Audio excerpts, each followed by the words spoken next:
เศร้าห้ำฮอนผู้จากจรบ่หวนคืนมา ไปอยู่ใสคือไปไกลลับฟ้าบ่คืนมาบอกลาจังคำยังคือทอดเห็นภาพพ้อยจำไปลับบอกกลับมาถามข่าวฝากดาวส่งความหาเธอว่าคือทอดเด้อคือทอดบ่เศร้าน้ำตายังไหลพังยาวเป็นหยังฝากคือพลาเขาจากกันเอิ้นสังฟ้าบอกว่าคือทอดหลายดา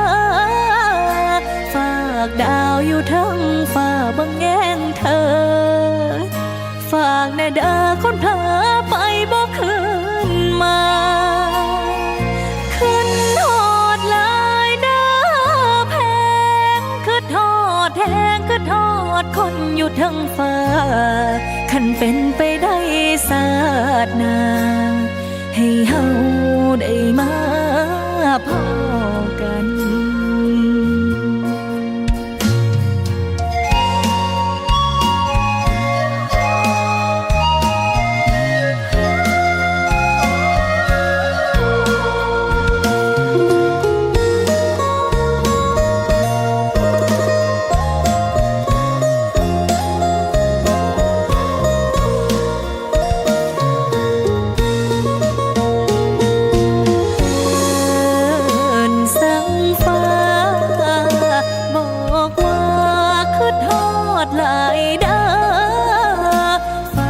ดาวอยู่ทั้งฟ้าบังแง่งเธอ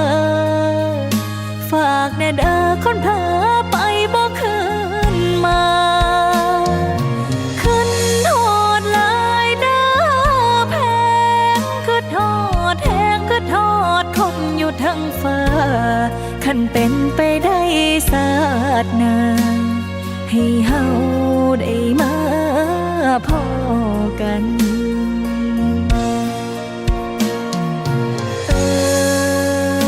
สังฟ้าบอกว่าคือทอดหลายเด้อฝากดาวอยู่ทั้งฟ้าบังแง่งเธอฝากแน่เด้อคนเผลอไปบ่คืนมา